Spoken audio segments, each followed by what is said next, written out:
AP News, I'm Mike Hempen.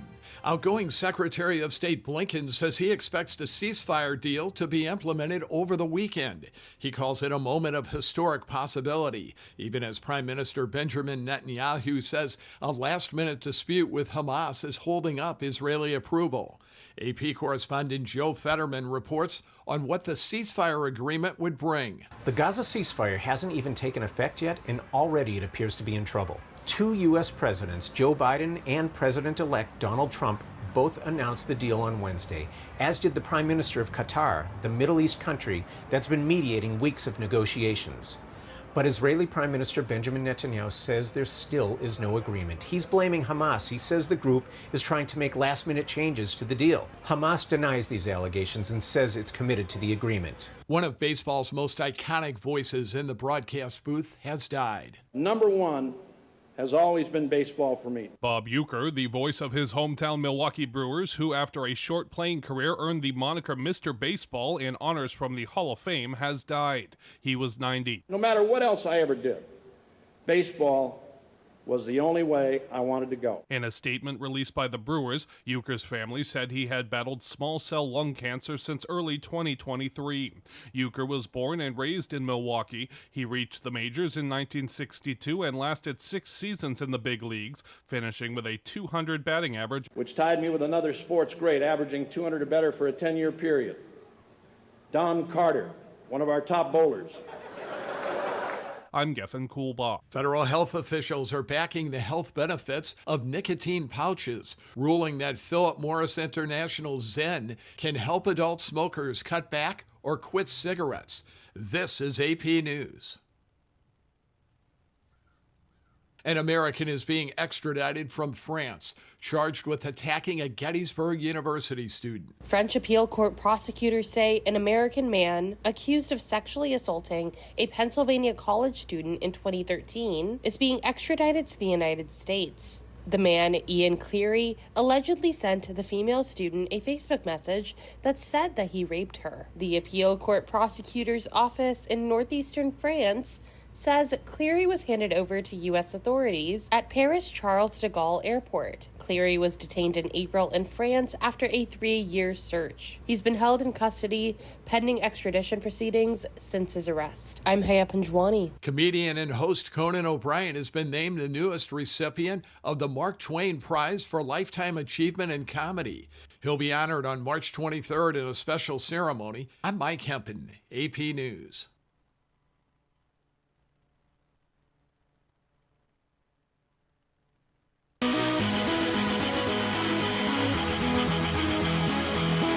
Good morning, Marianas. It is 7:51. Oh my God, it's late in the day. But at least you're all caught up with everything going on with the Associated Press. You're looking live down there at the street. What street? Beach Road. That is traffic in Oleai right now. Now I'll tell you what, that project is not done. It is not as awesome as what the OPD has done in Garapan by knocking out all of the paving that needs to get done down there. That's awesome. Yeah, it is Friday. That's what this music is. It's Friday, Friday. Everyone knows it's Friday. That's right, baby. Rebecca Black, 13 years ago. I feel like it was longer than 13 years ago. It's gotta be. It is. I'm sure it is, but I'll never forget it. Anyway, good news out there today, folks. It's going to be a beautiful day. It is Friday. The weekend is here. And you know what? It's a long weekend because we are going to be off on Monday. And, hey, make the most of it. You don't know how many of these you got left. Enjoy it. Today's going to be a great one. All right, well, let's get down and talk a little bit about the traffic that we got. Traffic? You talking traffic? Yeah, we're talking traffic. All right, well, let's take a look at the roads right now. All around Saipan. That's your live look over there at the old AK intersection where it's slowing down a little bit. You can see it a little bit in the top right corner of the screen, what that looks like. All those yellow lines, that yellow line going north with an F starting over here right by us and heading up. It's all yellow. When you get down closer to the intersection, though, that's where it gets a little scary. People waiting to get one way or another getting closer to that intersection. And man, the elevation changes at that intersection, I swear. Are these guys brand new? And there's sections of pavement missing on this new thing. All right, let's calm down a little bit. All right, let's look at the intersection that matters, where connections matter, over at I-T&E. Looking nice and easy, things flowing freely through there, looking pretty good. How about up the hill? Well, it's actually somehow slowed down all the way from Chalankidza all the way back past Waterloo. And almost all the way back to that CMS sign on the CMG. Come down the hill over by the college, it's looking pretty good, except for, remember, you got to merge into one lane just before you get down the hill. And so all the way down by a coffee stop, people are held up and waiting. But man, while you're there and you're waiting, take a look off to your left and look at that new student center over at Northern Marianas College. That's coming along great, and it's on schedule. Just spoke with El Presidente, Galvin De Leon Guerrero, who said, hey, that is on schedule, and that's going to be ready when the students come to school in the fall. All right, and maybe by that time, that traffic jam along Chalma Monsignor Martinez might be done. You take a look at it all the way from Shell Dandan, it's going to be a slow go all the way down to Food Stamp. Oh, yeah, all the way down to Food Stamp. It is slow. Okay, maybe not Food Stamp, but it's just about Happy Market. It is red, red, red. That is not even a maybe on traffic over there. So it's going to be a little while if you're trying to get anywhere along that side road right now. It is not great. And over there by San Vicente, there's traffic aplenty. Whether you're over there by the church or by the school, you're going to be going pretty slow. And if you're making your way all the way around the S-curves in Popco, you can see it right there. It's going to be slow too. Great news. Congratulations. You're in traffic. All right, over there in Chalumpiao, not where you want to Chalumbi now, right now. It's actually pretty slow. You can see that it is, it's partly the traffic, but it's mostly the construction slowing everybody down. You look over there at Hopwood. Most of those kids should be at school already, but all of the traffic all the way back to Great Harvest and past Surf Club, it is going to be a slow go as well. If you have a way around it, I highly suggest you take it. In fact, go take yourself over to Galaxy or Terry's Snack Bar and get yourself an empanada in the heart of the Empanada District. Yes, it exists. It's a real thing. Believe it. All right, let's go take a look over there where it usually gets a little busy. There's a little touch and go all along Middle Road on a day like today, especially over there by the museum. And it always is at that light, especially folks who are trying to get south, because there's still that one little road repair that needs to get done so they can open up both lanes again. It's definitely a little bottleneck, and nobody loves it. So hopefully they'll get done with it soon. Oh, man. And you could be like me and just click on the wrong screen. Yay! There we go. We're back to traffic. All right, scrolling back down there. Over there at what I like to call Sodalore Laundry, because it's the laundromat that's been out of commission since Sodalore hit in 2015. Anyway, JG Sablon Ice and Water intersection looking pretty good if you like waiting around. You can see it's red, it's yellow, it's light red. Ooh, that's nice. But it is definitely a slow go over at that intersection. That's nothing you can do about it. Coming down Navy Hill, it's going to be very slow everywhere you want to go. No doubt about it. The tennis courts over there, that is, you're just going to get a view of the old folks who are out there playing tennis early. The nice, but by old, I mean people who have the luxury of as much free time as they want, where they could just get up and play tennis. That sounds like something I'd like to do, except for the tennis part. All right, let's head up north and take a look at the base of Capitol Hill, where, oh man, it is slow. In fact, it's backed up all the way to Ina's Kitchen. In Ina's Kitchen, maybe if you get lucky, you'll be stuck there all the way to lunch, because that is a great spot to hit. Oh my God, I don't know what the special is. Sonny, let us know what it is. Is it barbecue pork? Oh, I hope it's barbecue pork. Or like the fried pork. Oh my God, it's so good. All the time, it's great. All right, well anyway, you guys, there was a lot going on the last couple of days, and I can't get over how nasty it was. We got a call yesterday in the afternoon about that traffic accident, and like just as it was happening. And I thought about heading out there and getting some photos of it, and I should have just reached out to see if anyone had a photo of it.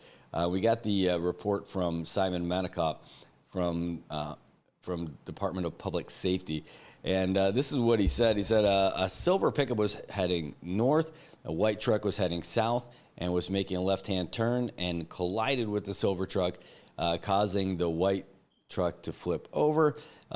This is in front of the hardware store north of the Pizza Hut. Both vehicles were driven by 2 females, no other occupants. Both were being treated at CHCC and no life-threatening injuries. And I'll tell you what, seeing the photos of that accident, it is lucky. They must have been wearing their seatbelts for them to not have any life-threatening injuries, because the person who called me to give me a heads up on that, they're like, yeah, dude, whoever was driving that's dead. And it is great that that's not what happened and that they had a very good outcome, at least as far as, again, no life-threatening injuries. And that means they could still be roughed up pretty bad, especially if you get a truck that flips over. But at least, at least everybody's alive in that accident.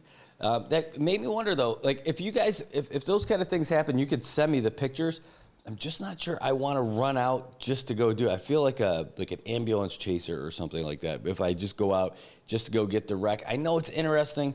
Like, if it happened right outside here, would I go out there and get it? Absolutely, of course. But, chasing down something like that, I don't know if that's the right thing for me to do. I got to wait. I got to figure that out.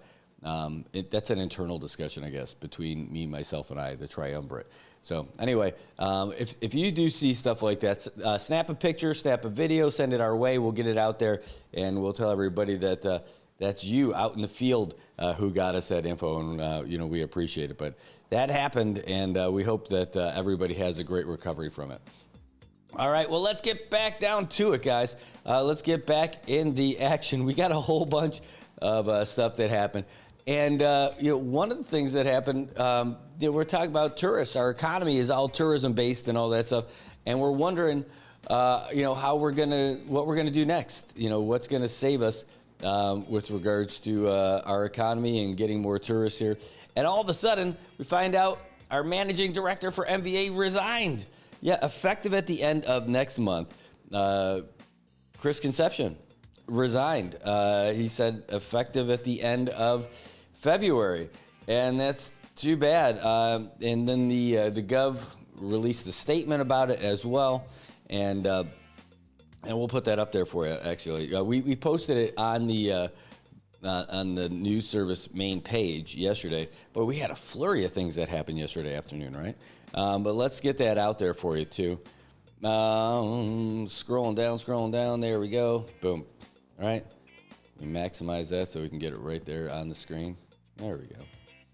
And how about here? Can we do this a little bit? Yeah, I think we could do that. Let's scroll that down. All right. So that's it. So this was it where Governor Palacios weighed in. He's like, hey, unfortunately, this comes at a time when tourism industry is facing challenges such as post-pandemic recovery efforts and change in visitor demographics. In fact, here's the whole thing.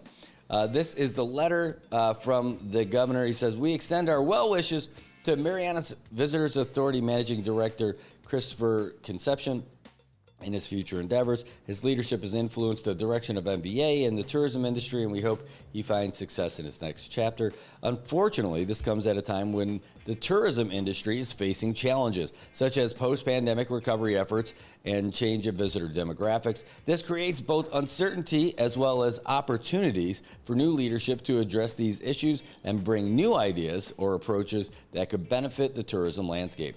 Overall, this transition is a pivotal moment for the MVA, and the choice of the next executive director will be crucial for steering the direction of tourism in the CNMI, as well as building relationships with stakeholders moving forward. It will be important for MVA to communicate its vision clearly during this transition to maintain confidence among both industry partners and visitors. That's from a governor and lieutenant governor on the resignation of Chris Concepcion. And I'll tell you, that's a big deal. Again, we talked about the success of OPD recently, the Office of Planning and Development, with regards to the Garapan revitalization project. And he was there when he was running it when I was there, when they gave that first town hall briefing at American Memorial Park Visitor Center a couple of years ago. And I wonder what's next. I wonder where this came from. You know, a lot of times when these things come out, I read them and wonder, is this one of those, yeah, I'm resigning because you told me to resign? But it wasn't like, I'm out.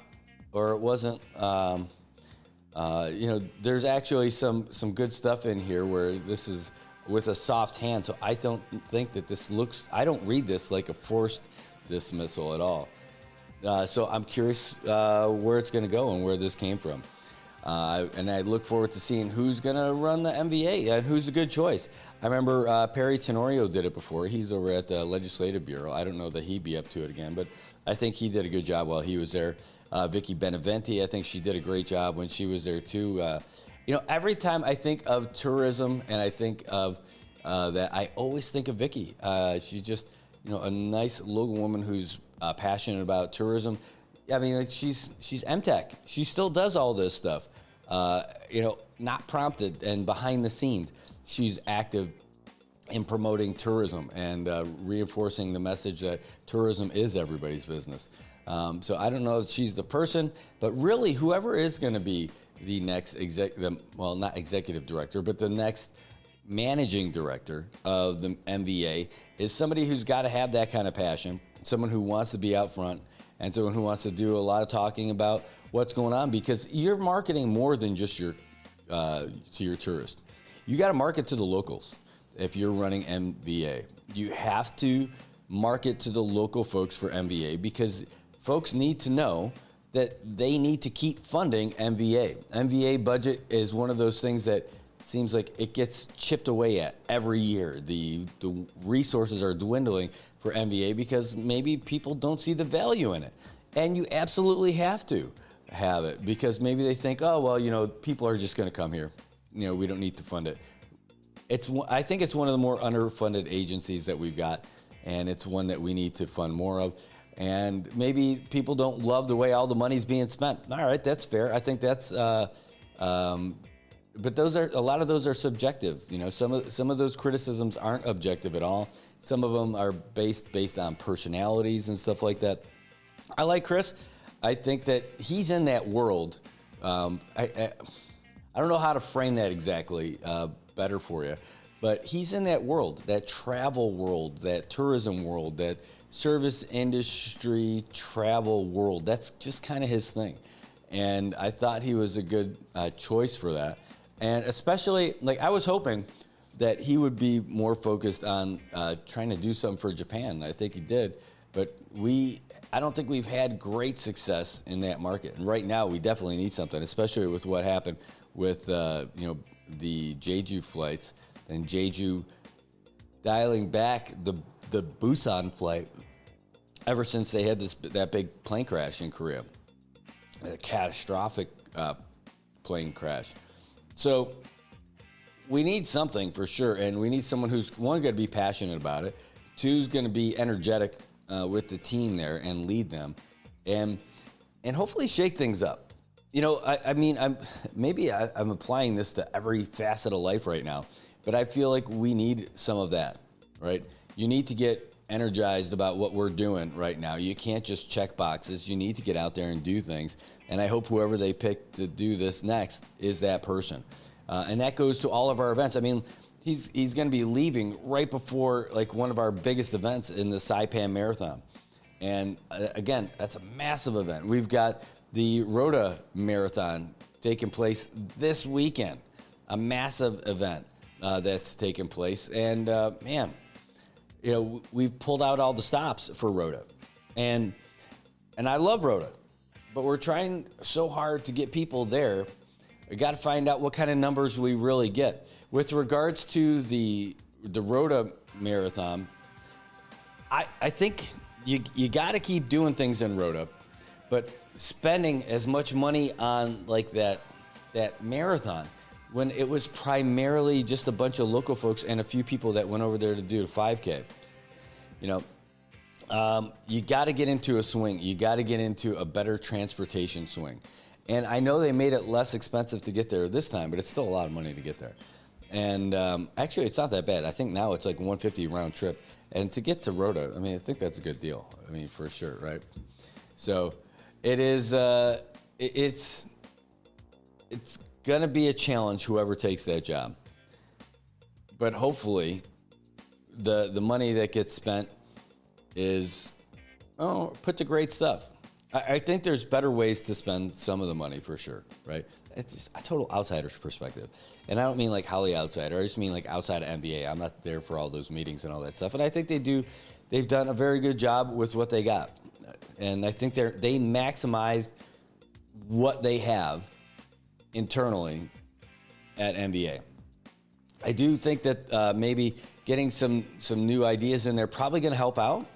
It's going to be a massive loss when you lose someone with that kind of experience and somebody who, again, lives in that sector and has for years, maybe almost 20 years, Chris has been in that world. And losing him out of that, you'd want to have him on for something or have him still in the orbit of everything that's happening in the NBA. But now adding to that. So I don't know. I'd love to hear what you guys think about some of your suggestions on who might be a good head for NBA. You can't, absorbing a loss like that is kind of a big deal, right? So what do you think? Who's your candidate? Who's your candidate for the new executive or managing director for NBA? Let us know in the comments. Let's see what we got. Speaking of the comments, I got to catch up with you guys. Good morning, John. Thanks for tuning in today. Got your message earlier, too. Tobot, my man, the tint man from Dan. Great to see you. Louisa, the MVP. Great to see you as well. Caleb, thanks for being in here. It is a great day. Vincent Raymond, love seeing you, partner. Thanks for being here. Bobby, thank you. Good morning. Buenos dias. Connie, thanks so much. Great to see you today. Thanks for tuning in. And says, yesterday morning there was a cop at the post office light, which is great, but I wonder why there is not one in Chalmpio. Oh, man, because not even the police want to be there. That's how bad it is. Well, it's an active construction zone, I'm guessing. I don't know. So by the time the road is finished, there won't be any more business. Chalantadza Flagman. Yeah. Let's see what we got. Eddie Diaz. Yeah, Ed Diaz would be great. Takes a chief to rule the realm, not a village. Gotcha. A bouncing beach ball will eventually explode. Said, if you have what it takes, step up. Hold on. And that says, basically, the way things are going, we're not going to lose out with him leaving. We can only go up from here. Yeah, I'll tell you what, the experience that he brings to it, you can't deny that somebody who's been managing like the airlines and then getting into the tourism and then going out into the planning and development world and then coming back, you can't deny that the guy's got a lot of experience. He knows a lot about what's going on with regards to that stuff. And so, that is going to be a little bit of a vacuum. Now, I don't know what the priorities are going to be for whoever comes in there next, but hopefully, they've got a better idea of what they plan on doing with it. Let's see, what's this?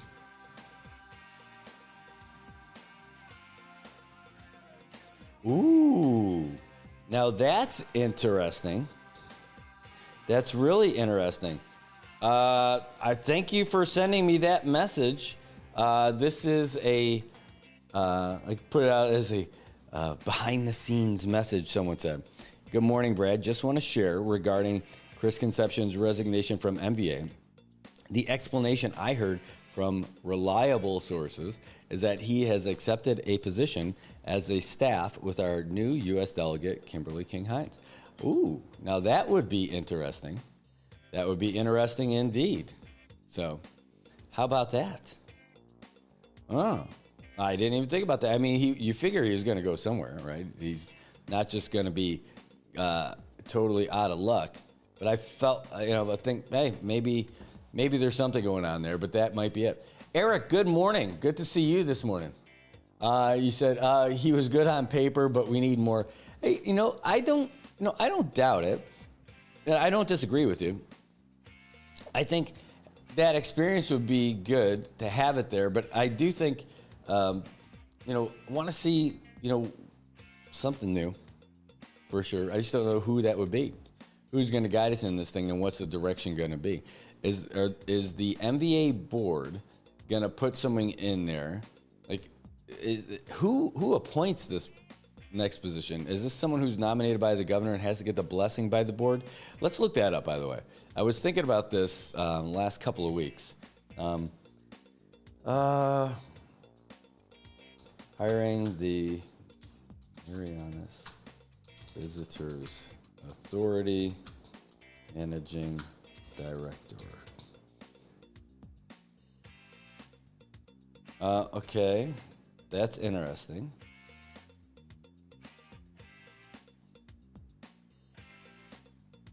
AI has an answer too. It says the Marianas Visitor Authority hires a managing director by advertising the position and selecting a candidate from a pool of applicants. The MVA Board of Directors is responsible for making the final decision. How the process works: MVA announces a vacancy for the managing director. Applicants respond to the vacancy announcement, and then the board of directors reviews the applications and selects a candidate. Now, usually, a sitting governor, as far as I recall, will support somebody for it and ask them to go for it, and that's happened. But that's it. It's really funny. Excuse me. I looked at Chris Conception's LinkedIn profile yesterday because that's where I got that photo from, right? That we ended up using, and that's it. But when you see this part up here, up by the picture, we said open to work. I'm like, oh, geez. And look, so you see, like, he was the managing director for MVA twice. He was the deputy director for OPD. And then the big deal about what he was doing with Delta for years and years and years. That's I remember him at the airport. So he was there for a decade before moving on to MVA, and then OPD, and then MVA again. And now, possibly based on that little top secret knowledge, maybe he ends up moving on to DC. So that's really good. All right, so let's get back to business here. And I wonder who's going to apply. And I wonder if it's just going to be the same old, or do we end up getting that... do we get some new folks in there? Or is it going to be a familiar name or someone? Let's see. It says, I don't join corruption to ruin my livelihood. I critique them. I like that. Where are we at? Says we need an engineer level applicant to take over because engineers solve problems. I do like that. They're a good problem solver. This one says there's a lot to take into account with the start of the pandemic that brought the whole world to its knees. Yeah, it is. No doubt about it. There's so many factors that got us to where we're at economically. No doubt, no question. And but how about tourism? The managing director of MVA has a great responsibility, but it certainly is a cool one because you're responsible for managing communications and marketing to promote where you live, and not just where you live. It's where you're from, right? You get to basically quarterback the entire marketing and promotions of your home. Tell everybody why it's a great place to be and why they're missing out if they don't come here. Why they need to come here. That massive responsibility. But we know the people there. We all do. We all know them. We live here. We know there are friends who live and work there every day. Got to get them all jazzed up. Got to get them all excited about it, about getting down there. You got to get them all excited about doing that job and bringing new energy to each one of those new events. There are people who have been there for a long time because they're capable. They're capable of doing all that stuff. Now add a little magic to it, right? Keep doing what they're doing. Now add a little magic. Just tweak a couple of things. There are a couple of contracts that you could change, not for the people who work there, but you change a couple of the contracts for some of those events that trim the fat from some places that are getting probably overpaid and under delivering, and you get some other folks in there who really want to bring it. I'll tell you what, there are people out there who could do amazing things for some of those events. I would love to help just for the events. I mean, would I love doing other things for them? Yeah, absolutely. But the whole picture stuff, the big picture about presenting for NBA, again, it's massive. And it's hard when you go in somewhere and you need to rock the boat. And that boat needs rocking a little bit, right? Get people going, shake it up, make them feel good about what they're doing, right? And if it's time, if people don't feel comfortable about that, then they pass it on to someone else who's ready to go. I don't think there's a real legit marketing team for internal for NBA, but holy cow, could you imagine a real production team inside, real high quality photo, video stuff, and even if they don't have it, making sure that they have that for every event. That's it. That's a responsibility, and you get local folks. There's so many talented local folks to do it. That's the thing about NBA. And that's why you got to market it locally to make sure you got the funding from the senators and all that stuff. And you start when they're kids at the schools by going out there and tell them how much NBA means to the community so that when they grow up, they know it. And what an honor it is if you ever get hired by NBA. Because, again, it's not just a government job. It's just not just some job. It is probably one of the most important things to do to try to fuel our economy. You could say that almost about every single government job about why it's so important, that it's not just some government gig. CUC, it's not just some government job, right? It's the most important organization that we've got going on here because it provides essential services for life. Water to your house. That is essential for life. To your business. What happens if there's no water going to the schools? They close the school. All those government buildings, you need to have it. CUC is not just a job. That's it. MBA is not just a job. The way I think of MBA is that like a train. If our economy is a train, they are in there in the engine room shoveling the coal into that fire, right? To keep that train going, that steam train, because that's what their marketing stuff is. It is constantly the fruits of their labor is what provides us with the fuel to keep that economy going. And those guys in there to make that stuff exciting, that's it. And again, you can slip into a little bit of a malaise sometimes because it's easy. It's easy. You get a few people patting you on your back and saying that you're good to go, and then you kind of rest on your laurels a little bit. It says Ben Babalta, former DFS manager, will be great. His skills and his fresh team of new generation marketing group. Maybe. I like Ben. He's a lot of fun. He's exciting. I was hoping for more out of the games, but I don't know that was his shortcoming. Because he's not the one who made all the calls. You got Marco he was one of those guys. I think he was the chairman of the overall thing, right? And Ben was the guy who oversaw. I don't remember how that went. But the games I thought had kind of a sticky ending, right? It kind of left me a little out. But Ben, I just love Ben for just about everything. I think he would be good. He'd bring some energy in there too. But again, you gotta be some folks who are ready to roll. It says politics plus mediocre appointees equals economy right now. Yeah, and yeah. That's fair. I know there's a lot of people out there who are probably burnt out. I mean, none of this stuff happens in a vacuum either, right? Everybody probably starts off wanting to kick some serious butt in whatever it is that they do.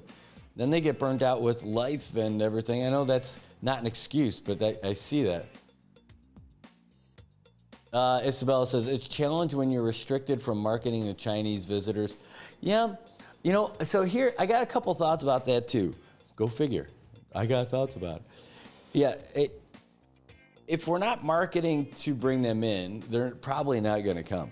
But it's funny because let's go back remember when we were all Japanese, right? Most of it was like 90% of our tourists were Japanese.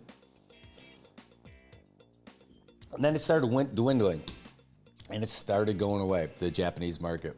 And people were like, oh, woe is me. What are we going to do? MVA, it's up to you. We got to do. And so, fine. But what ended up happening, PIC started going and marketing in Korea. And you know where all the Koreans were going? They were going to PIC. It wasn't about everybody else putting money into it. It was them, the big properties, doing it. So they were able to make that market work for them before anybody else because they went out there and did it themselves. And then when NBA made the switch, of course it grew. But it's out there if these companies want to go and market to get them there. The ability is there. Like Crown. If Crown really wants some big spending Chinese folks, they can go and open up their offices there and market in China, right? They can. It's there. It is absolutely there. Can they do charters? Yes, it's absolutely there. Now, I can't argue about all that stuff, but it would certainly help if they were successful in all their marketing efforts for all that stuff. Then NBA should be like, yeah, that's a good idea. Let's market to them.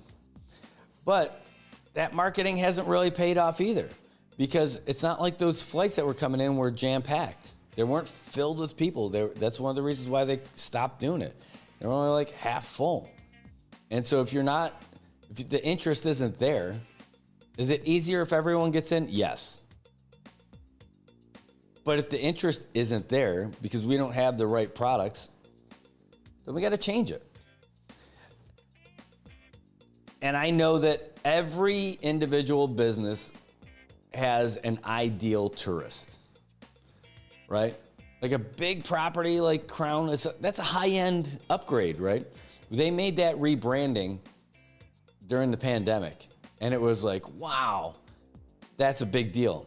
Like they were closed during the pandemic so they could rebrand and class up that hotel, right? And they did. That upgrade from Fiesta to Crown was, pretty impressive. But they were hoping to get those high-end tourists coming back. Those spend it all at DFS tourists coming back. People willing to spend like $250 and up a night, tourists coming back in Saipan. And that just doesn't seem to be the case. The market's changing. The market changed to Airbnb and smaller places that seem to be more affordable because people don't just stay at the hotels. The market changes. Just like the media market changes. Look what's happening now. First of all, hey, good morning, Dee. Thanks for tuning in. Great to see you. It's great to meet you in person and great to see you here. But look at just the media, right? So the media market is changing. And how we bring news to you, it's all changing. So we lost the newspaper, and there's a lot of reasons for that, right? And some of that, the scuttlebutt is from folks connected with the old Tribune, was that, hey, we were doing just fine. The word was from China, you guys need to stop saying bad stuff about China, or you're not going to be able to have your Skechers over here anymore. And so that sucked. But, look what's happening like in the newspaper today, right? This is not knocking anybody, all right? It's just how things are changing, right? Don't feel bad about it. But look, like the stories in the newspaper today, and I love newspaper, all right? Let me go back to the front, all right? Like, what is the top story for the newspaper today? CODEP is the new Board of Education chair. That is Friday's top story in the newspaper. We had that live on Monday. It's all the way at the end of the week, and that's not even news anymore, right? It's like that might as well have been in 2024. The story about MBA managing director resigning, that happened yesterday. Okay, it's in the paper today. So it's yesterday's news brought to you today. That's what the newspaper is, right? But it's well done. That again, it's not knocking it because I love the newspaper and that's where I got my start.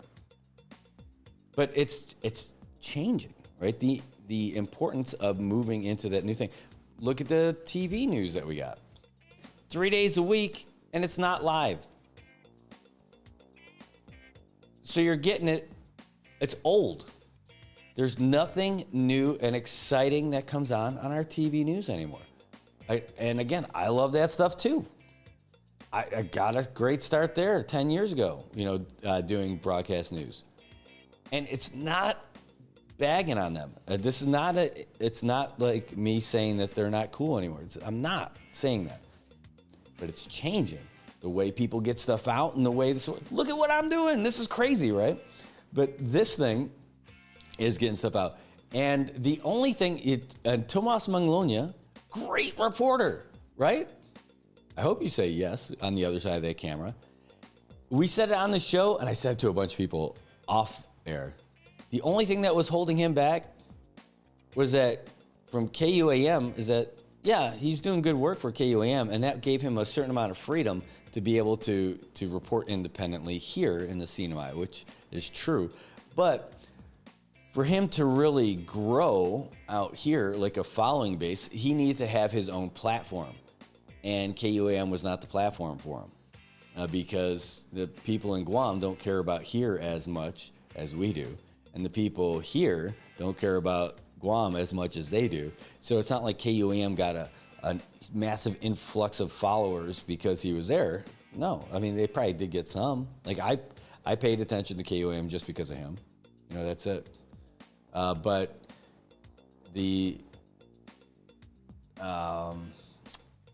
he needed this. And that's why it's such a ballsy move that he did it. I love it. And I get to support him and got to see him yesterday at Chamber of Commerce because Marianas Press joined Chamber of Commerce and he was there with Leigh and Mark. I was saying I hope they were all going to be there. I didn't know they were all going to be there, but they were there and it was great. So it was neat to see how all this media landscape is changing. And if this is changing here, that's just media. We need to change the way we market as well. We need to roll with the changes that are happening, right? We have to get the best spend for our events. We have to make them exciting and we need to make them interactive. And we need to know why we're doing it. Why are we hosting these events? Well, it's to market what we're doing. It's not just to get a whole lot of participants. It's to use all that footage and use all that photo for something. And that sucks about him leaving now, because one of the things that we wanted to do was cover the marathon the way we did for the Hell of the Marianas. And we very well might do that. But yeah, I don't know if because Chris was definitely interested in us doing that. And, getting money for it, because it's a lot of work for free. But we proved the concept. So now we'll see whoever the new person is to try and get that too. But I think more than anything now it would be to plant the seed for what we could do, I guess, next year. But revamping all the looks of what we need, like rethinking everything that we're doing, or at least re-examining why we're doing it and evaluating, are we being effective in attaining our goals and what we're doing? Because are we? We host a marathon, awesome, right? For Rota, the Rota Marathon's happening this weekend. And I know there's not gonna be a lot of people there. Don't get me wrong, I'm glad we're doing it. It's gonna be awesome, but it's not like there's gonna be hundreds of people descending on Rota to do this. There's gonna be a lot, but it's mostly gonna be local participants doing the 5K, right? So when we get all that stuff, that's what it's gonna be. But hopefully they could build on what they had last year. So now that sounds like, right, why are you talking smack? I'm not. So if you know that that's what you're gonna get, what you really need to do is focus on the real reason why you're doing it. Well, it's to bring people to Rota. Yeah, I know. But this event isn't the thing that brings people to Rota. the photos and videos of this event is what's going to bring people to Rota, because you're going to show people in action fit, sexy, healthy people out there against the backdrop of Rota's beauty and the hospitality of Rota's people. That is what the event is. That is the part that brings people to Rota. Showcasing the island's beauty, showcasing the island's hospitality, and showcasing people having fun in this amazing place. Again, it's mostly going to be, if they get 50 people from off island, it would be a massive, massive win for them. And I mean from other countries. I don't just mean from Saipan. They get a lot of people from Guam, that counts. That's great, right? And hey, for our Saipan Marathon, we get a lot of local people here too, and that's awesome. You know, you need to have a good local base to do this stuff. But the number one product that you need, the number one result of hosting that event is making it photo and video ready for you to show to the world when you go to Korea, when you go to Japan, when you go to China, when you go to Australia, when you go to wherever to talk about why they need to come here, when you go to the military, when you go to the Quality of Life Expo. Because you want to show footage like this. You want this being on that big monitor that you bring with you to those things. My stand might have been better than NVA's stand when I went to the Quality of Life Expo when I was in Guam last year in February. You know, it's not about posters anymore. You need a big TV to be eye-catching. You need a big monitor of stuff on a loop to be able to do that. You need a travel kit that's ready to go. You need the big shark fins. You need the backdrop. You need all that stuff. You need an expo to go kit that you take everywhere. And if we have an office in Guam, we need to keep it there and set it up over there whenever they have this expo. That's it. And you can fly people over there to do it. You know who saw the value in doing this? Rota Mayor Aubrey Huckug. She was there with her staff, handing out those taro chips and everything. That is real work. Hey, I saw something in the comments I wanted to get to. I love it. And he said, what do you think about a candidate for MVA chairman, Billy Grove? He's young, passionate. He's in IT, great with the public, local culture, and promotes the Marianas. Oh, man, he would be great. I know he's a turnkey guy, though. Like, he's in business for himself with Brock and Jerry. And those guys are great together. I would hate to see that suffer because of it, because those guys are in it together. Do I think Billy would be great? Yeah. But I think Billy would be great in anything. I love that dude. I love him. He's one of the reasons why I have a company. You know, it's because of him and those guys who spurned me to action. And I'm thankful because they also, you know, continue to, it's reciprocal. Like, I love working with them. I get so much out of my time when I'm with them, and I hope that they get the same kind of benefit when I contribute creatively to different projects. But I get so much out of them. I get so much fuel for my tank by just being around those guys. I love the way they work together. I love the team they put together. I love the way they work together. They have such a great team of like-minded individuals with different talents. Some people are more like as Friends First Marketing folks would put it, like with all the different gems and everything. They've got all of them, and they got them all working well together. It's great. So yeah, I think he'd be outstanding over there. I think it'd be a big loss for those guys. I don't know how they would do it.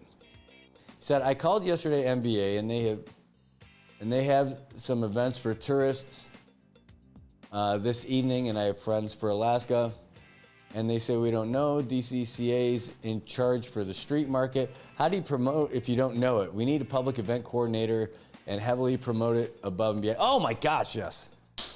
Absolutely. You are so correct on that. You're absolutely correct. There's no maybe. So when I have had many lackluster phone calls with them. One second. And it just seems like some of those folks don't know. They don't know, and they don't seem to. It's not fair to say they don't care, but it's not interested. They're not as interested in them. Hold on, let's see what we got. Yeah, it's unfortunate because it doesn't seem they have the same passion for it. It's just yeah, hello. It's like sometimes when you call CUC customer service, and I'm thinking more like the help center or the call center. Like, oh, no, it's just an auto trip. All right, can you tell me more about it? And I don't think they care to know about it. You know, like, why don't you want to know what the cause was and where it was and all that other stuff in an estimated time? And why wouldn't you have somebody who's in charge of finding all that stuff out and relaying that information to the call center? Because all you're doing is getting clogged up phones with people who get even more frustrated when they call there. But you're right. If you're calling the MVA to talk about events, you gotta say, hey, look, you phone answering person, you know what your job is, right? It's not just answering the phones. You are, with every single phone call, it is your chance to be the ambassador of the Marianas to whoever is calling. And you want to get them that info. And especially with something like that, hey, I don't have the answer for you, but I'll call you back. Give me your contact info, right? At the very least, and then they'll have it. And it's not doing that for everything because you'll end up knowing what everything's happening. And you should want to know what's happening. They should have just for I'm just gonna say a Google Doc, like with the calendar, so that people can see that. What happened? Oh, your comment is gone. I don't know what happened, but it was a great one about the when you called there about the event. Oh man, I don't know what happened with that comment. It disappeared. But yeah, and have like a real living, breathing calendar that you can update all the time. Now I know they have that on their website, and it's woefully under-maintained. Right? Somebody has to be an active person, but then it goes to the same thing with the job, and it's the same thing with the funding. About they need to have the funding to have somebody there to do that kind of stuff.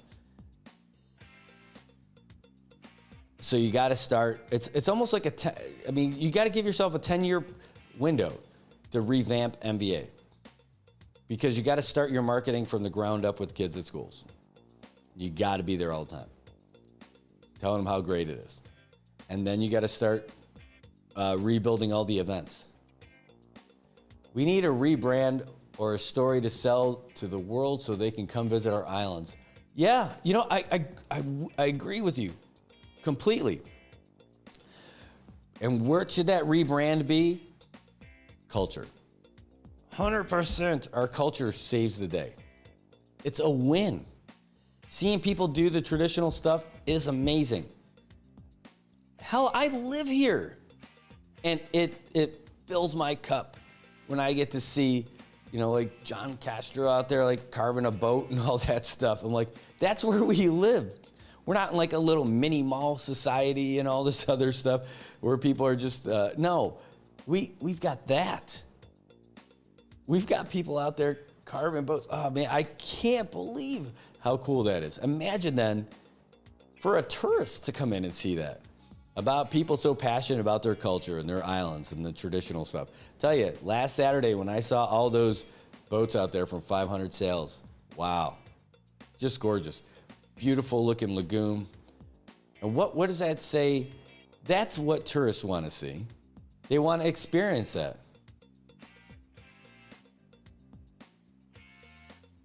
Yeah, I don't know, Tobot. Anyway, so that's my take on it. That's my take on it. All right, I'll tell you what I'm going to do. I'm going to take a break because I haven't taken one yet. Yeah, so that's a funny story. If you're new to the program, we take commercials. It's not just me talking the whole time.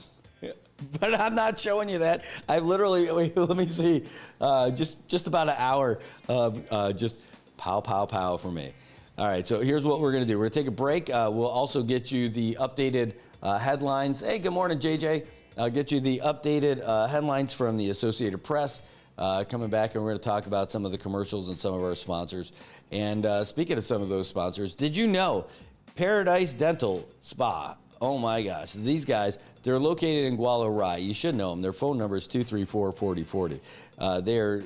They are awesome. I absolutely love them. But they've got great deals, and one of the great deals is they're going to be able to get you a fuel voucher if you switch your coverage over to them.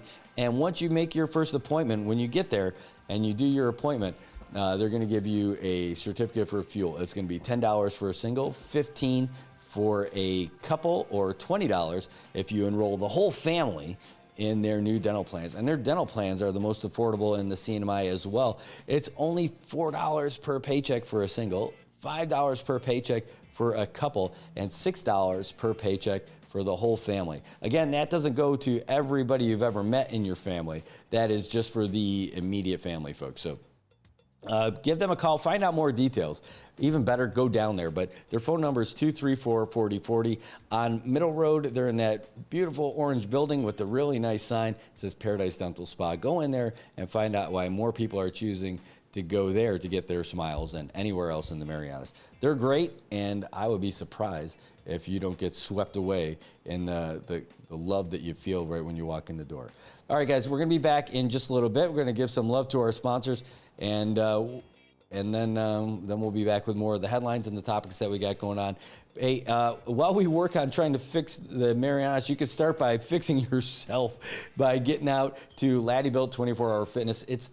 They've got the latest facility for exercising here in the CNMI, and it's right there in Chalankanoa, right down the street from us. Just look for the tallest building in Chalankanoa. Let that be your guide. That's the Aquarius Beach Tower. Down at the base of it, the gray building with the green highlights and all the great parking, that's Laddie Built 24-Hour Fitness. Why do they call it 24-Hour Fitness? Because it's open 24 hours a day. That's right. It doesn't matter what time you want to work out because they're ready for you.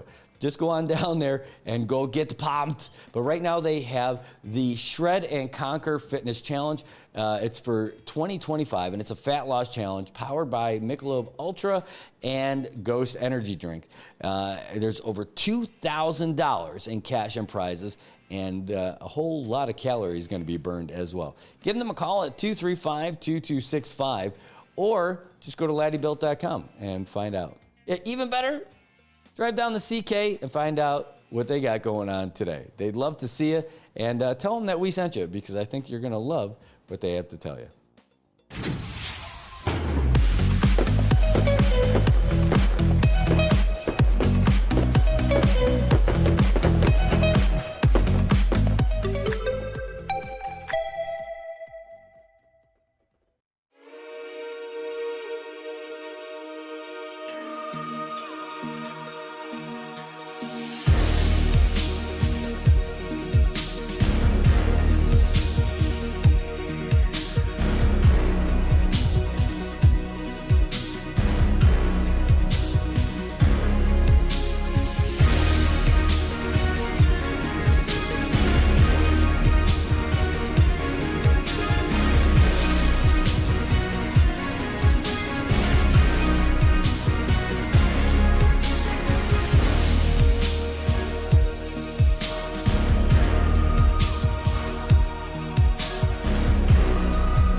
For every generation, it has started with the call to serve.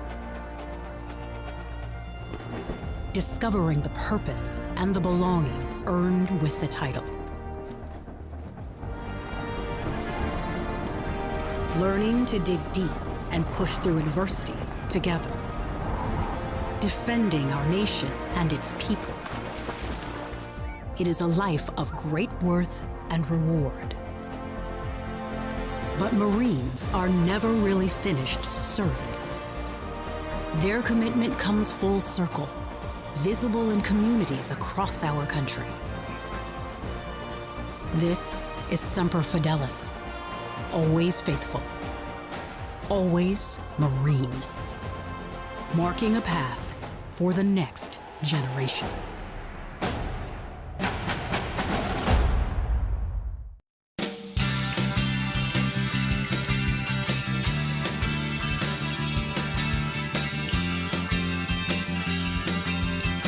All right, CNMI, it is 8:50 in the morning, and we are rocking and rolling out there. You're looking live at traffic on Beach Road in Olei. It looks nice and dry, and we're looking at a beautiful day outside today. That's right, it's another beautiful day in the Marianas. Right now it's 83 degrees and the humidity, oh my gosh, it's great, 70%. It feels nice, it feels warm, it doesn't feel all muggy. We're looking at some isolated showers today, but don't worry, we got mostly sunny skies on tap with a high near 88. Got some nice winds, and it's a little bit less than yesterday. It's not as crazy. It's only going to get as high as 20 miles per hour. Still great for kiting and getting out there on the water. Tonight, it's going to be partly cloudy, low around 76, and going to have some isolated showers as well. Hey, be careful if you're out there on the water. We've got a rip current statement all the way until 4 in the morning. Also have a high surf advisory until 4 in the morning as well. So you know what that means. Don't turn your back on the water. If you get sucked out by the rip current, do not try to fight it. You will not win. So just swim parallel to the shore, get yourself out of that rip, and wave your hands and yell if you see people on the beach. If not, just try to make your way over to the reef and make your way on the other side and get back in. That's the safe way to go. We do have your latest update from the Associated Press on tap.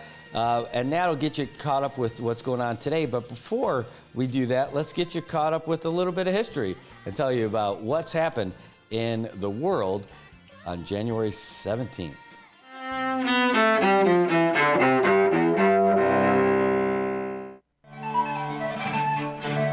January 17th, 1706.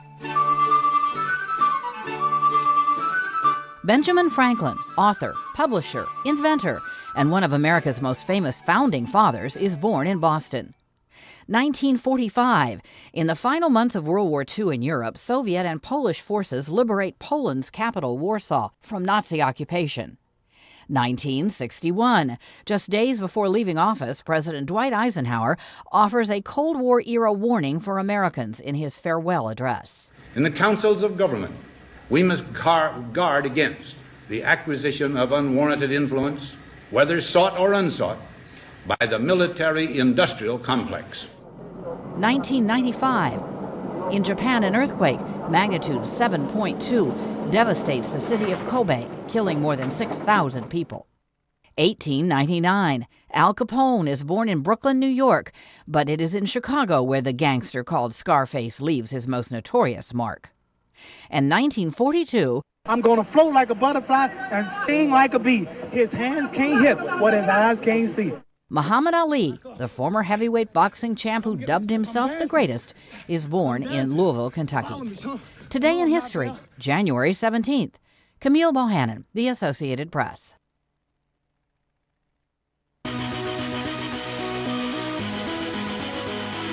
Yeah, I just can't get enough of it because it is Friday. Good morning, CNMI, and welcome back. It's 8:53, and now you're all caught up. That was Today in History from the Associated Press. You know, so the funny thing is I do have a different update for you from the AP, but we're going to wait until 9 o'clock because that's when the next one drops, so we'll hang on to that. And want to get into the comments a little bit because I was watching what was going on in there. And so James Smith I saw you on there. It says, here, let me scroll up. I like it. All right, sorry. He says, why change something that was already proven to work? China was our first, if not second largest market, and the governor's pivot policy has significantly hurt our economy. He even ordered Chinese flags to be replaced with Taiwan flags. You can see it for yourself at the intersection across from the old AK Toyota. I'm not against marketing for Rota, but just for 50 people, that's not going to make a difference in the economy. We need to think about the bigger picture. All right, a lot to unpack there, but I'm with you partway. One, the fun fact, Taiwan flag's actually the China flag. It's the Republic of China flag. That's right. That is the Republic of China. Now, that's not the People's Republic of China flag. The People's Republic of China is the red one with the yellow stars. But the Taiwan flag is actually, it was the seat of power when Chiang Kai-shek retreated to the island of Formosa, now known as Taiwan. That is where the official Republic of China's government was moved to. So, and that's where we have everything today, why we have that relationship with them as opposed to a better relationship with Taiwan than the way we are with China. And in fact, that goes back to, like, if you look at Top Gun, if you look at the fighter, the pilot's jacket that Pete Maverick Mitchell is wearing, it's got the Republic of China flag on the back. Going back to like the World War II era stuff, where you got the guys, the Flying Tigers, who were fighting against the Japanese for China as like privateers. Cool stuff. So, but so Taiwan is our ally. China is our adversary politically for the United States. So I'm cool with having the Taiwan flag up there. Kind of shows, our partnership, our loyalty to our allies. So I'm a big fan of that. I would do that 10 times out of 10. I love that that's what we got flying. I also like that they took the Russian flag down and put up the Ukrainian flag. I'm a big fan of that too.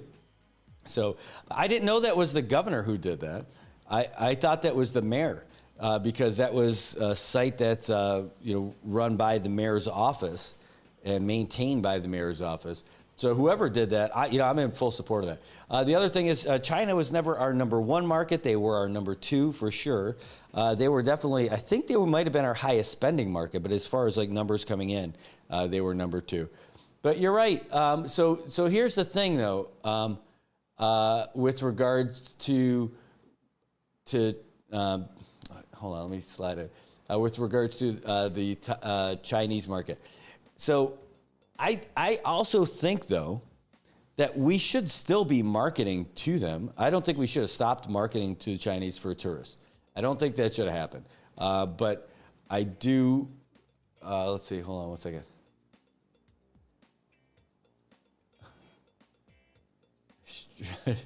Stronganism? I don't know what you're talking about. That's great. All right, so, but I don't think we should have stopped marketing to China. Maybe Chinese business, though. We shouldn't encourage the businesses that are based out of China. But I think what happened was it was maybe a little too strong of an overcorrection because IPI just kind of rolled all over us, right? I've said this a million times, so I don't need to beat that, but they did. They had a whole bunch of money. They kind of walked all over everything here. And I think that people were so burned by that. That's what spurned that kind of a reaction. Well, we're not marketing to China anymore. Holy crap. Then, the question is, did the State Department come in and talk to the gov and say, hey, we need you doing this. It's going to be tough over there. We'll do our best to help you out, but this is what we need. And if that's the case, why wouldn't you tell us? Why wouldn't that be something that you would share in the community to understand it? Like, instead of just making it vague, like, I just think this is the right thing to do. I don't know. And then, I have strong disagreements with my colleagues in the business community, where they're like, that's just all the demonization of China is all from the U.S. and the U.S. is, I'm like, no. The Chinese, they're not great guys either. Don't make them look like sainthood over here.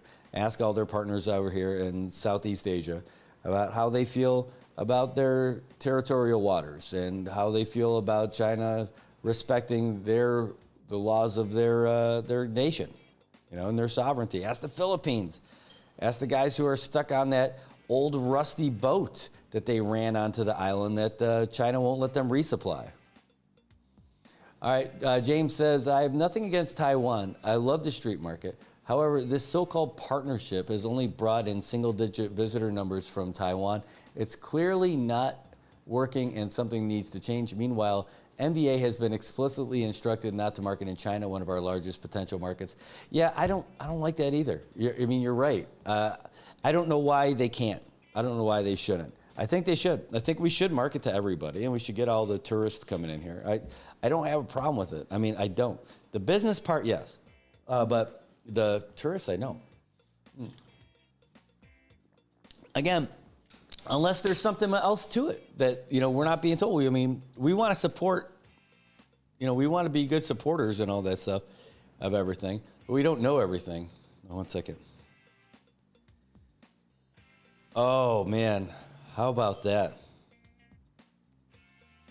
I got to say something to this. Wow. What a message that I just got from one of the guys who I respect. The amount of respect I have for him is just so high. What a great message. Thank you so much. Wow. Thank you. Well, that was a very nice message to get this morning. What did you say, Brad? I'll just save it. I'll tell you, it was just somebody who said that about leading NBA. That was pretty nice. Wow, wasn't expecting that. All right, that was lovely. All right, one more thing. Let me check this one out. Ooh, oh my gosh, got to find out. So getting back to your comment, sorry about that, James. It says talking about the marketing for China. Yeah, I don't think we should have stopped. I don't think we should have stopped marketing to China. Again, I'm not privy to whatever information that the Gov had and why he made that decision or why that was something championed. Maybe it was to try to really cut some ties between some shenanigans that was happening previous to his coming into office. And who knows? Maybe when he was lieutenant governor, he saw that stuff happening, and this is his chance to cut those kind of ties. I don't know. But I don't see the benefit of not marketing to markets. So weird of a sentence. Well, I don't see the benefit of not marketing to potential tourists. I don't know how much it costs us to do it. I don't know how much money we are putting into it. And but again, that's one of the things. If we're not getting an overwhelming amount of interest from the folks in Hong Kong where they were having some of those flights and everything, and Macau, or wherever we had the charter flights, if we weren't filling up those flights with subsidies, and we're still having a lot of empty seats, half empty flights, is there an interest in coming here? I don't know. But you got 1.6 billion people. You figured you could get some of them, right? Get a bunch. But we have to be proud of our product and what we have in order to get that. Don't we? We need to be proud of what we have. And are we proud of what we have to offer right now? And I don't mean that island pride. I mean, are we proud of what we have to offer with our tourist sites? Can we hold ourselves up against other similar destinations? We're not going to be Waikiki. We're not. And we shouldn't be. We shouldn't try to be either. Because why? Why would we try to be? You can't. You can't. They've got a whole lot of different advantages and disadvantages. What kind of disadvantage could they possibly have? One, they're expensive and they're cheap, right? How is that possible? I know. Because there's so many rooms down there, you can get them inexpensively. It's crazy expensive to live there. But the culture that they promote is almost a caricature of what the real culture is. Sorry, Hawaii. That's just how it looks to me. You know, when you could 3D print a shaka and that's your culture, I mean, that's not fair either. But I mean, like, Hawaiian culture in Waikiki is, to me, a caricature of what, like, real Native Hawaiian culture would be. Here we have actual people with actual canoes in the water. You know, like, and it's not just for show. It's people practicing on the water, being on the water. I mean, that's an advantage that we have. We have to sell something different. Not Gucci bags. Yeah, we're not Louis Vuitton, we're Louis Sablon. You know, that's it. And that's not something to, that's not a step down. That's not something to be as a second class thing. No. Culture first. Market our culture. It's awesome. It is. I mean, it is awesome what we really have. Market that when you're walking down the beach that you might just randomly get invited to somebody's barbecue. Market that you might just see somebody carving a boat. Market that someone might just invite you to jump on with their boat with them. And I'm not talking about the powered ones. I'm talking about like 500 sails. Or jump in a canoe. That's awesome. Market that beauty. Yes, go around and see Saipan, and then let's make sure our restrooms work, right? Make sure it's not trash. Make sure it's not spray paint. By the way, that spray paint stuff, man, that's not art. Not when somebody tags something, that's not art. Can you do artwork with spray paint, like spray paint? Yeah, I agree. But I think that like tagging stuff is not cool. Anyway, it says, I agree we need to, hold on, sorry about this. It says, I agree that we need to focus on beautifying our island before spending so much money on marketing. Many visitors have expressed feeling misled after arriving only to find a run-down businesses and dilapidated buildings everywhere. Yeah, that's it. That's so true. I mean, who wants to go and see what Garapan is right now? It's a lot better with the streets, right? It's a lot better with the streets. But NBA can only do so much. You need zoning, and you need the governor, and you need the lawmakers to start doing some things. Whoa, Brad, what are you talking about? I'll tell you. You need to demolish, you need to condemn buildings.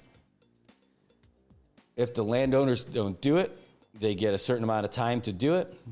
And then if they don't do it, the CNMI demolishes it, and we send them the bill. And they have so much time to pay for it. And if they don't pay for it, their land gets taken on that dilapidated property in the tourism area. Garapan needs to be special. It needs to be a place where people feel safe to walk up and down the streets. Nice little shops, not crazy expensive. Family, sure. Nightlife, yeah, absolutely. You can.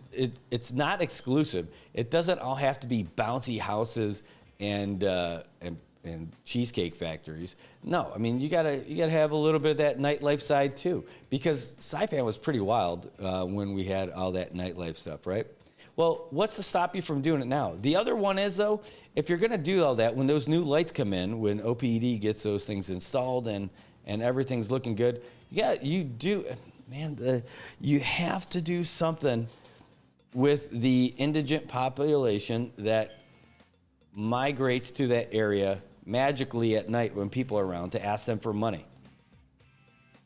You gotta have some kind of, like a panhandling law, and then enforce it. I see the same guys down there. I didn't see them yesterday. I saw one of them, but I didn't see the same creepers that go down there. But gotta that's got to be addressed. And maybe that's just as simple as having DPS have an officer or two, not in a Koban, unless you put a Koban right there. Like right there, where everybody is. Where you have them walking around. Right now, walking around, it's like, why? The streets are dark and there's nobody there. What's the point? Right. Walking is better than biking in some spots. You could have both. But the walking, to go up to those guys and say, dude, what are you doing? Get out of here. You know, scram. Hashtag scram. You want it to be safe. You want it to be fun. You don't want people to be harassed. And also, you know, remember when we had the street market down there? There was like, I don't know if where the conversation started, but somebody had a conversation with all the massage places, said, hey, do not go asking people for massages when they're with their families when we're doing street market. And that message was loud and clear because it never had anybody coming up to us during those kind of markets back when it was like then. Now it's, of course, oh, you know, even if you're walking with your wife, oh, you want massages? Like, no. I mean, maybe when I go home, but no. Start there. Build out. We can't get Garapan squared away. Is it easy? No. But the problem is easy to identify, right? Garapan looks like crap. So there you go. Now let's work on it. Take those blighted properties, take those and condemn them. You condemn those places. Give them a notice to demolish. They don't. We do it. Send them a bill. They don't pay for it. We take it and auction it. And the only people who are qualified to bid are people who have a plan, because it's got to be zoned. That's where zoning comes in. That it's got to be, you know, pretty nice stuff, and it's got to be up to a certain standard. I'm telling you, imagine it's all cute little, nice little shops and all that other stuff in a well-lit area, and like little things too. I'm talking about like local art stuff. It could be big stuff and restaurants and all that stuff too, of course. But like something that people would actually want to go to. I'm just thinking like a small seaside little village that everybody would want to walk around to. And people would flock to the whole Garapan core if it was like that. Flock. All right, guys. Let's get you the update from the Associated Press. I got a whole bunch of comments that came in while we were going through all that fun stuff. And just want to remind you guys, we got an appointment today at 10:30. That's going to be a lot of fun. But if you've got questions, comments, keep them coming in the comment section. You could also give us a call at 789-2323. That's our line. It's open all the time for your calls. I know we get you guys calling in, but that's the number, 789-2323. I'm here for all of it, guys. I really appreciate all of your interactions on this stuff, but it's a conversation and there's a lot going on. So let's get the latest. AP is here, so let's send it your way, guys. Just 1 second. AP News, I'm Ben Thomas. Israel's delayed a cabinet vote on the ceasefire deal with Hamas that would pause fighting in Gaza and release dozens of hostages. Karen Shamas explains. Israeli Prime Minister Benjamin Netanyahu has said a last-minute crisis with Hamas was holding up Israeli approval of a long-awaited ceasefire. Israeli strikes across the Gaza Strip have killed at least 72 people since the deal was announced, according to Gaza health officials. Netanyahu began signaling there were issues with the deal just hours after mediators announced it was complete.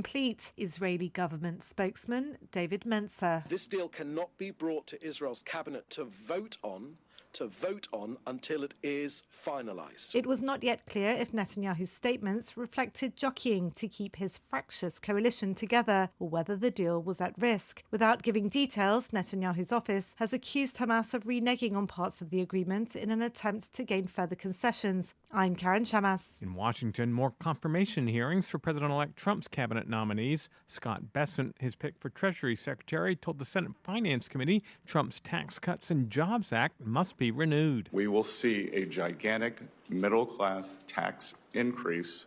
We will see the child tax credit halved. We will see the deductions halved.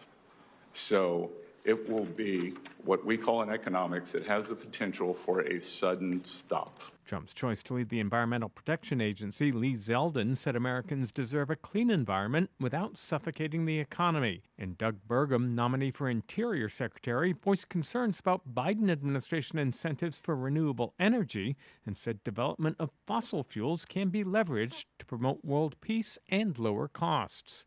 In Los Angeles, more than 80,000 people remain under evacuation orders, with crews still battling the two largest wildfires. This is AP News.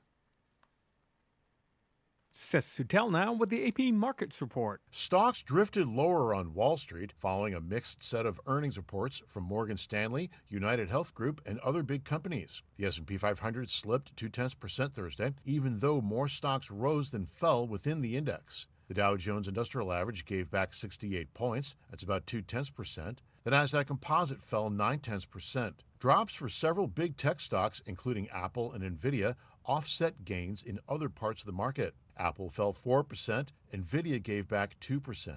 Treasury yields eased in the bond market following some mixed reports on the economy. Seth Sutel, New York. Those reports included retail sales. The Commerce Department says they were up 0.4% in December. Jobless claims were up last week, though layoffs remain historically low, and mortgage rates continue to rise. The average on a 30-year ticked over 7%, the highest since May. I'm Ben Thomas, AP News. Thanks for listening. All right, folks. Well, that is the AP update for 9 o'clock, and so at least you're caught up with that. Oh, geez. I got the, is that the main camera? They got China camera on? Hold on. I call it the China camera because I got the Chinese video capture card on there. It's great. Yeah, I got it from the Taiwan store. I know that's not what it's called either. It's the computer store in Garapan that's got the Taiwan flag on there. Yeah, see, Taiwan flag. All right, guys, so that's what we got for today. We can talk about this stuff all day, all night, and all that's going to do is make us pay another 10 cents per gallon over there at the pumps today. Thanks for tuning in today. We're going to wrap it up and call it a day, call it a show, and call it a week. We will be back on Monday doing the show. It is going to be a holiday. It's Martin Luther King Jr. Day, and that's going to be a great one for us on Monday, and it'll be even better if you're there with us. So have a great one, and we will talk to you soon on Good Morning Marianas. Good morning, Marianas. So many things we got to discuss.